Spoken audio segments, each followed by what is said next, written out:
Bem-vindos a mais um Giro Sindical. O Giro Sindical é uma parceria entre o GES e o SINDIC-CT. O GES é o Departamento Intersindical de Estatística e Estudos Socioeconômicos e SINDIC-CT é o Sindicato Nacional dos Servidores Públicos Federal da área de Ciência e Tecnologia no setor aeroespacial.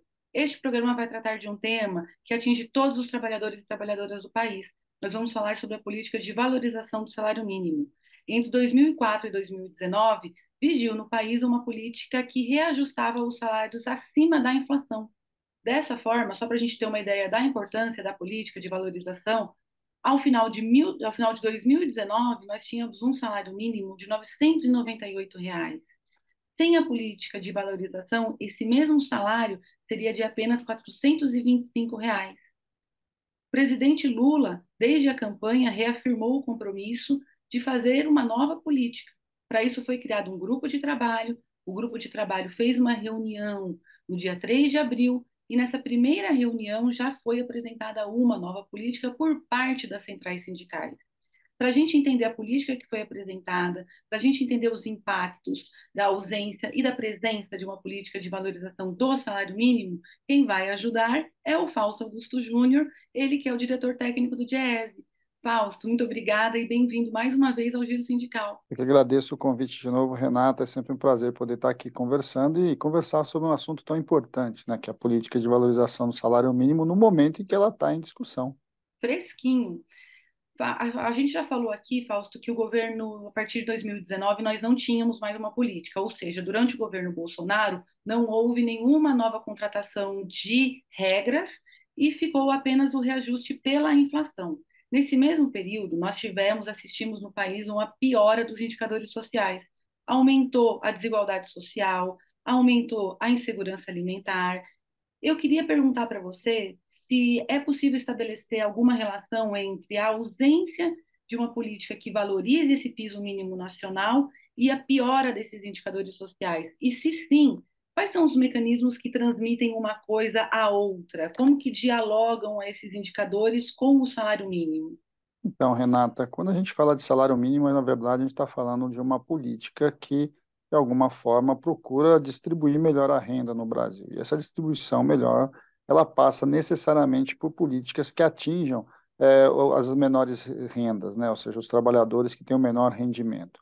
Então, quando a gente olha a história, inclusive, de quando você teve a negociação da política do salário mínimo, ela também teve acoplada a criação do Bolsa Família, né? A reorganização do Bolsa Escola, a reorganização do Vale Gás no Bolsa Família, mas a criação de uma política muito clara de combate à pobreza e combate à extrema pobreza. E o salário mínimo, de alguma forma, dialoga com essa política e dialoga com tantas outras, né? Dialoga com o PAA, com o Plano de Alimentação, dialoga com o Plano Nacional de Alimentação Escolar, dialoga com a expansão de recursos da educação, com outro olhar para a saúde, enfim. Quando a gente está falando do salário mínimo, de alguma forma, nós estamos falando de uma política que busca reduzir a desigualdade social, ampliar a renda dos mais pobres e também, de alguma forma, você democratizar o nosso desenvolvimento. Por quê? Porque também a discussão do salário mínimo atinge diretamente as economias mais pobres, sejam das periferias das grandes cidades, sejam do interior profundo do nosso país. Paulo, falando em políticas sociais de maneira abrangente, em 2017 nós tivemos a reforma trabalhista do governo Temer, e nós tivemos por parte do presidente e por parte daqueles que apoiaram a proposta, uma ideia em que o Brasil deveria fazer escolhas. E as escolhas deveriam ser entre ter empregos ou ter renda e ter direitos. As três coisas, emprego, renda e direitos, não caberiam. O brasileiro não teria direito a isso. Não somos merecedores de tudo isso por parte de seus formuladores. Nesse sentido, a gente pode ter uma discussão nesse momento, como a gente já teve no passado, com relação ao aumento desse piso nacional e uma política que reverbere no crescimento do desemprego. Enquanto vigil, entre 2004 e 2019, foi possível assistir isso? Foi isso que aconteceu no país? Na Diga. verdade, foi o contrário, né, Renata? O que a gente assistiu foi o contrário. A valorização do salário mínimo, ela cumpriu um papel bastante importante, porque ela foi uma das bases de um projeto de desenvolvimento que colocou recursos na mão dos mais pobres e que levou recursos, levou dinheiro, né? Ou seja, fez a economia gerar, nas diversas economias. É claro que não foi só isso que puxou o crescimento econômico ali desse período que vai ali entre 2004 e 2013, principalmente, que foi o auge aí do nosso crescimento econômico, mas ele foi bastante significativo nisso. Primeiro porque tem uma conta que é muito simples, né? Quando você tem mais dinheiro circulando na mão do trabalhador, tem dinheiro circulando na mão das pessoas, as pessoas estão comprando. Pessoas que ganham um salário mínimo, na Uhum. verdade, compram coisas muito básicas. Nós estamos falando de alimentos, nós estamos falando de vestiário, né? O vestuário muito básico também.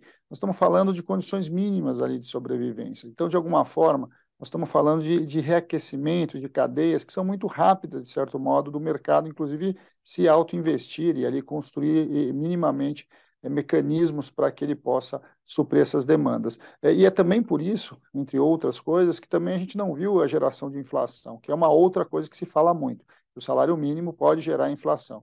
Na verdade, se a gente pegar os dados históricos de toda a própria política prova a si mesmo, né? Ou seja, não teve geração de inflação, você não teve queda de desemprego, ao contrário, não teve aumento de desemprego, ao contrário, você teve uma queda, né? Nós estivemos muito próximo ao pleno emprego ao longo desse período. Nós tivemos um crescimento robusto, bastante significativo em todo esse período, e nós tivemos uma melhoria de vida média das pessoas. Mas um dos dados que a gente levou agora para esse debate sobre o salário mínimo é que, desde 1940, quando o salário mínimo foi criado, até o dia de hoje, nós crescemos o nosso PIB per capita em 6 vezes, né? E a política de valorização do salário, e o salário mínimo hoje, ele vale metade do que valia em 1940. Então, na verdade, se fosse real, ou seja, se a gente tivesse, na verdade, nos booms de crescimento da produtividade do Brasil, distribuído renda, tivesse uma política ativa de colar ali o crescimento econômico à valorização salarial, o Brasil muito provavelmente teria superado os seus limites do subdesenvolvimento. Fausto, agora o que todo mundo quer saber, né? No dia 3/4, na reunião do grupo de trabalho que tem como missão apresentar uma proposta de valorização do salário mínimo, as centrais levaram um conjunto de itens, uma avaliação, e é isso agora o que a gente quer saber. O que é que foi apresentado? Em que sentido, em que momentos, em que itens essa proposta difere da política que a gente tinha anteriormente e que novidades ela traz? Bem, Renata, primeiro a proposta foi discutida longamente entre o conjunto das centrais até poder se chegar a partir de uma avaliação, inclusive, do que foi a política e dos limites daquela política que foi implementada e que se extinguiu ali ao longo do final ali de 1919, de 2019. A primeira questão que foi discutida, que foi debatida e que foi levada é que nós precisamos ter uma política de longo prazo. Uma política de longo prazo significa que a gente precisa ter uma meta e essa talvez seja a base de toda a construção que foi apresentada, então, ali na mesa com o governo. A proposta é uma proposta de 30 anos, ou seja, em 3 décadas, espera-se que a gente esteja num outro patamar de salário mínimo e que, consequentemente, vai colocar o Brasil num outro patamar de renda e que a gente espera que seja um outro patamar de produção de riqueza em todo o nosso país. E como meta, se propôs uma coisa muito simples, quero que o salário mínimo volte, daqui 30 anos, ao patamar que ele tinha em 1940. Ou seja, que a gente voltasse a um patamar de em torno de R$ 2.450, que seria o valor do salário mínimo de 1940 atualizado. E por que isso? É porque quando o salário mínimo foi criado, ele foi criado para garantir o mínimo de renda para uma família, garantir habitação, garantir alimentação, garantir uma vida razoável dentro inclusive de um padrão de consumo muito inferior ao padrão de consumo que nós temos hoje nas diferentes classes, né? Isso é bastante importante. Então, é razoável a gente trabalhar com a ideia de que voltar a um patamar que nunca nós deveríamos ter saído é a base do crescimento, a base do nosso desenvolvimento. E por que 30 anos, né? Porque nós trabalhamos com uma meta também bastante simples. O Brasil cresceu desde o Plano Real, ou seja, desde 94 até 2022, ou seja, nos últimos 28 anos, nós crescemos uma média de 2,4%. Ou seja, se o salário mínimo crescesse de maneira real todos os anos, 2,4%, que foi a média dos nossos últimos 30 anos, a gente atingiria essa meta de atingir os R$ 2.450 de salário mínimo real, ou seja, o salário mínimo de 1940. Como meta também, a gente trabalha a ideia de que num prazo um pouco maior, em torno de 34, 35 anos, nós podemos chegar à metade do salário mínimo do Diese, que é construído aí para uma família e que, de alguma forma, poderia garantir ali uma renda um pouco mais equivalente às necessidades da classe trabalhadora. Então, trabalhar com o longo prazo foi importante. E aí isso definiu-se a tese de que nós precisamos buscar um piso de aumento salarial. Então, a tese é: volta-se à política anterior, paga-se a inflação, né, o INPC do ano anterior, atualiza-se, mais o PIB dos 2 anos anteriores, mas baseado num piso, e esse piso é 2,4%. E aí, o que significa ter um piso? Significa que se o PIB for 4%, o reajuste do salário mínimo vai ser 4% de aumento real. Se o PIB for 1%, o reajuste vai ser de 2,4%. E por que a gente está trazendo essa discussão do 2,4, inclusive? A gente está trazendo essa discussão do 2,4 porque é preciso que a sociedade brasileira como um todo faça o debate das suas metas de crescimento. Não é possível que a gente tenha metas de inflação que coloque o Brasil com uma taxa de juros, com a maior taxa de juros reais do mundo, e a gente não tenha nenhuma meta de crescimento econômico, que a gente não tenha nenhuma meta de melhoria da renda das pessoas, de melhoria de vida das pessoas. Então, ter como um patamar mínimo uma meta mínima anual de 2,4% de aumento do salário mínimo também é uma forma da gente dar o recado para a sociedade que é preciso que a gente garanta, no mínimo, um crescimento econômico que é o equivalente ao que nós crescemos nos últimos 30 anos. E que não é suficiente, nós sabemos que não é suficiente, é muito aquém da nossa necessidade. Mas se nós não dissermos isso, como é que a gente faz o enfrentamento do que nós estamos vivendo, por exemplo, com a discussão da meta da inflação? É fundamental que a gente traga esse debate para nós nesse momento. Bem, essa é a base da política, ou seja, nos próximos 30 anos, então, você tem inflação, você tem PIB, mais um piso aí de 2,4. E a ideia é que essa política possa ser renovada, possa ser rediscutida a cada 10 anos. Por que a cada 10 anos? Porque a cada década você tem ciclos econômicos diferentes e que a gente pode debater, acelerar ou compensar essa questão do salário mínimo. Agora, para o governo Lula, foi apresentada algo um pouquinho diferente, porque o governo Lula tem um compromisso muito claro do presidente, inclusive anunciado tanto no seu programa de governo quanto por ele próprio em vários momentos depois da tomada, depois da posse, de que o salário mínimo é uma prioridade, né? Que precisa colocar o pobre no orçamento e o rico no imposto de renda. Eu acho que essa é uma frase que nós devemos usar como mantra de todos nós aqui. E para o governo Lula, o que está sendo proposto não é muito mais do que foi feito ao longo dos governos Lula e Dilma, em que o salário mínimo foi ajustado ao ano, em média, 4,8%. O que as centrais fizeram como proposta é que a gente colocasse até um ponto a menos, ou seja, garantir um aumento real mínimo ali de em torno de 3,8% ao ano. E isso significa o quê? Pegando as projeções de crescimento econômico, significa que você teria inflação, mais 2,4%, porque a gente trabalha com esse número, ele tem que ser um número forte, e mais o PIB que for conquistado pela economia brasileira ao longo dos próximos 3 anos. Isso significaria o quê? Significaria que a gente teria, por exemplo, já no próximo ano, em 2024, a inflação, que seria alguma coisa perto de 5,5, 5,6, que estava sendo prevista, mais um PIB de 2022 de 2,9, mais 2,4%, e que isso daria em torno de 11, 11,5% de reajuste para o salário mínimo já em 2024. Em 2025, de novo, a inflação, mais o PIB, aí sim de 2023, e mais 2,4%. E isso ao longo até 2026. Nas nossas contas, nós devemos chegar ali entre 3,8% e 4,5%, o reajuste real aí do salário mínimo no governo Lula, que é muito parecido, muito próximo do que foi nos governos do PT. Fausto, duas perguntinhas pontuais. Você explicou a regra, mas quando a gente vai fazer um debate, colocar para muitas pessoas, costuma aparecer a pergunta: e se a gente tiver uma situação na economia mundial, por exemplo, como da pandemia, em que o PIB decresceu? E não foi só no país, foi no mundo inteiro. Como fica a regra? Esse piso de 2,4% fica garantido e aí vai a inflação mais o PIB não, mas a regra de 2,4%? Essa é uma dúvida. E a outra dúvida é essa política dá conta também de recuperar aquilo que a gente não conseguiu fazer durante a ausência dela, durante o governo Jair Bolsonaro? Então, acho que são duas perguntas importantes. Primeiro, que a ideia de você ter um reajuste com um piso de 2,4 é garantir exatamente isso, porque esse foi um dos problemas da política passada. No momento em que o PIB caiu, né, o PIB ficou inclusive negativo, você teve uma paralisação da política de valorização do salário mínimo, quando na verdade a gente precisava do contrário, a gente precisava de uma política anticíclica que colocasse mais recursos na economia para que esses mais recursos na economia pudessem impulsionar a economia. Então a tese de garantir um piso tem a ver com isso. Então, sim, se você tiver um PIB negativo, você mantém o piso de 2,4 de aumento real do salário mínimo.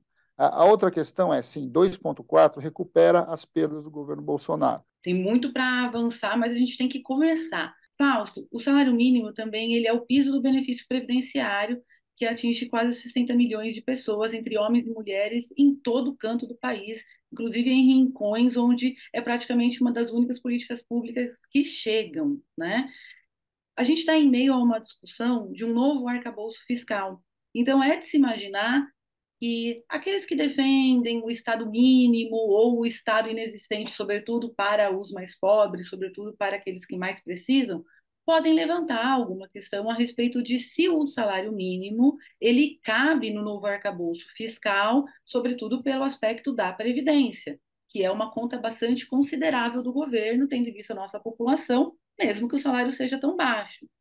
Vocês já avaliaram, qual é a sua avaliação sobre o impacto da elevação do salário mínimo para as contas públicas, em meio a esse momento particular que nós estamos? Então, Renata, a gente precisa superar, e aí eu vou pegar um pouco a fala do presidente, a gente precisa superar esta ideia de gasto social, né, vis-à-vis investimentos, né, que eu acho que é uma grande discussão. Quando você compra um tanque de guerra, isso vira investimento. Quando você coloca recursos na mão do pobre, isso vira um gasto. Eu acho que nós precisamos fazer esse debate, sim, esse debate bastante relevante.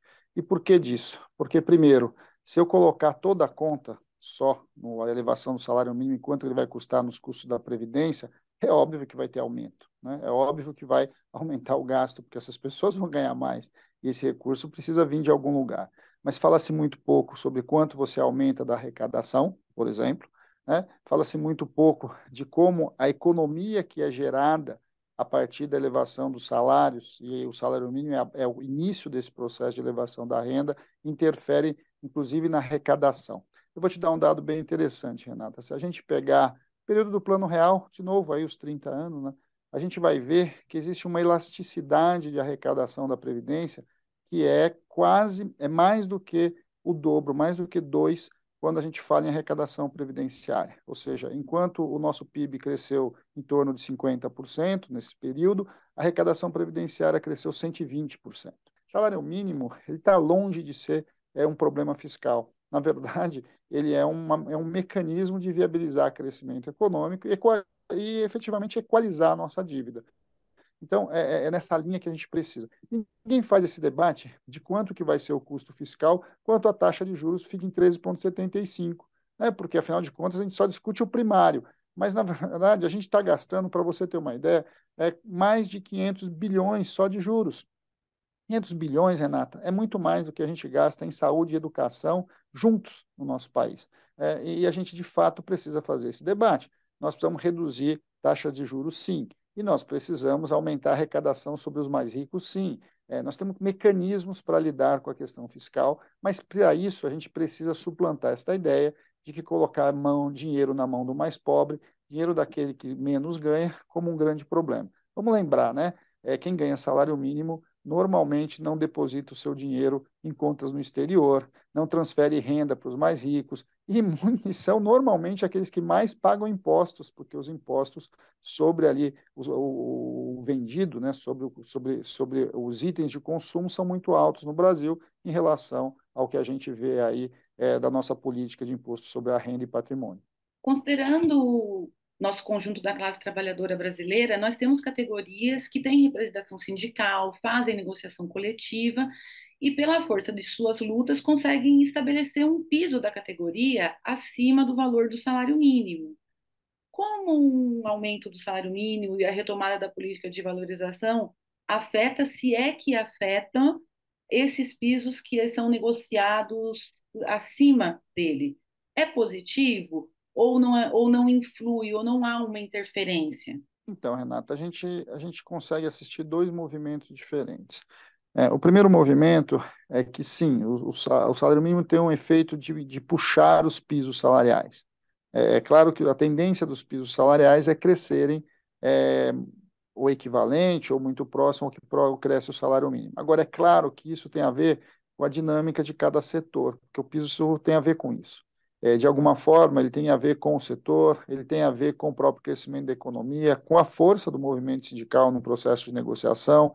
Agora, o salário mínimo ele é um indutor, ele avança e empurra os pisos para frente. Quanto é o tamanho desse crescimento, aí vai depender muito da base de organização e de como o setor está operando ali do ponto de vista econômico naquele momento. O que a gente tem muito claro é que quando você reorganiza as bases salariais, elas influenciam todos os outros salários, inclusive os salários da economia informal. Vamos lembrar, né, uma camada muito informal da nossa população, e que é bastante significativa, são os trabalhadores domésticos, e principalmente as trabalhadoras domésticas. As trabalhadoras domésticas, o Brasil é um dos países que tem, é o país que tem o maior número de trabalhadores domésticos no mundo. São mais de 5 milhões de pessoas que trabalham com trabalho doméstico. O trabalho doméstico, na sua grande maioria, é informal, mas apesar de ser grande maioria informal, a referência de renda é o salário mínimo. Então, subir o salário mínimo significa também uma política que vai atingir diretamente as mulheres, empregadas domésticas, chefes de família, e também funciona nesse momento para a gente reduzir um dos grandes problemas no Brasil, que é o problema da mulher, da diferença salarial da mulher e principalmente da mulher negra no nosso país. Muito bem. Então, vamos olhar agora um pouquinho para frente. Quais são os próximos passos? Quais são os próximos passos? Tivemos a primeira reunião do GT, que tem a tarefa de elaborar uma nova política. Essa política que as centrais apresentaram não é a política que pode não vir a ser a política, é a política que as centrais levou para o grupo. Então, conta para a gente um pouquinho sobre como vai funcionar, quais são os próximos passos do grupo e qual é a previsão. Temos um calendário? Como é que está isso? Bem, as centrais cumpriram a sua tarefa, que é entregar uma proposta, né? Cabe ao governo agora analisar a proposta, trazer a sua proposta, o governo não trouxe uma proposta ainda, e a partir da contraposição entre a proposta dos trabalhadores e a proposta do governo, você tentar construir esse acordo aí ao longo do mês de abril. É, o que está se esperando é que o presidente Lula está em viagem à China na próxima semana e também dirigentes sindicais, empresários, etc., toda essa comitiva. O cronograma é que no retorno do presidente da China, que é o Brasil novamente, nós sentamos novamente para discutir essa proposta. E o governo deve trazer a sua proposta. Então, muito provavelmente na semana do dia 17, né, na outra semana, a gente deve estar sentando novamente com o governo e o governo apresentando a sua proposta.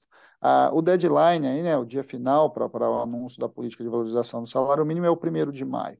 O compromisso é que no 1º de maio, ou seja, no Dia do Trabalhador, as centrais sindicais, o presidente da República, o ministro do Trabalho, possam anunciar não só o novo salário mínimo, mas também essa política de valorização. É um processo negocial, né, Renata? É um processo que a gente tem a tarefa, inclusive o programa, de difundir, de divulgar e de fazer um embate na imprensa, um embate na sociedade, porque sem uma mobilização muito clara da sociedade em defesa do aumento do salário mínimo, a gente sabe que as pressões acontecem.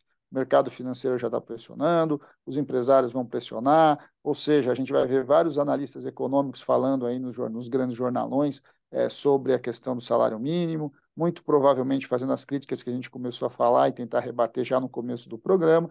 Então, é importante que a gente leve esse debate. Cada dirigente sindical, cada dirigente do movimento social tem que fazer a discussão do salário mínimo, tem que pressionar, sim, o governo, tem que pressionar, porque é no processo de pressão que a gente vai construir uma política que garanta uma sustentação melhor e um aumento mais efetivo para o salário mínimo no longo prazo, mas também no atual governo. Vamos lembrar, é um governo de coalizão, é um governo de disputa, as questões estão colocadas na mesa, mas é um processo de negociação. Vamos lembrar que a política de valorização do salário mínimo, de fato, Renata, ela foi implementada só em 2006. Ela foi implementada em 2006 depois de 3 grandes marchas do salário mínimo a Brasília. Ou seja, você teve ali marchas longas, grandes mobilizações que reivindicaram do governo Lula uma política permanente de valorização. O governo Lula deu aumentos reais desde 2003, mas efetivamente você teve uma luta bastante árdua para conquistar uma política de valorização. E não vai ser diferente agora. Nós precisamos fazer um enfrentamento, temos que fazer a mobilização E o nosso papel ali na mesa de negociação, no grupo de trabalho, é tentar colocar ali na mesa, na negociação, expressar um pouco dos anseios dos trabalhadores espalhados por todo esse Brasil. Então, teremos um abril bastante movimentado. O primeiro passo é fazer conhecer essa proposta, o que nós já tentamos fazer aqui, o que o Fausto trouxe aqui para a gente, com os detalhes de quem está participando ativamente, e aguardemos os desdobramentos, mas aguardemos não com os braços cruzados, aguardemos com a velha e boa luta sindical que esse país sabe fazer tão bem. Fausto, obrigada pela sua contribuição aqui. Fundamental o próprio trabalho do DIEESE no apoio às centrais sindicais para a elaboração, para a discussão da política do salário mínimo, também é algo que a gente não pode deixar de falar, de mencionar aqui. E você tem sido a pessoa que, enfim, tem feito aí essa contribuição diretamente. Então, muito obrigada por estar aqui conosco hoje. Eu que agradeço, Renata, e a possibilidade de a gente estar conversando aqui com uma grande quantidade de dirigentes que assistem o programa, mas também aí a população em geral, e quiçá a gente possa aí logo, logo, né, em maio, voltar para, de fato, explicar o que vai ser essa nova política aí já conquistada pela classe trabalhadora. Obrigada, seguimos.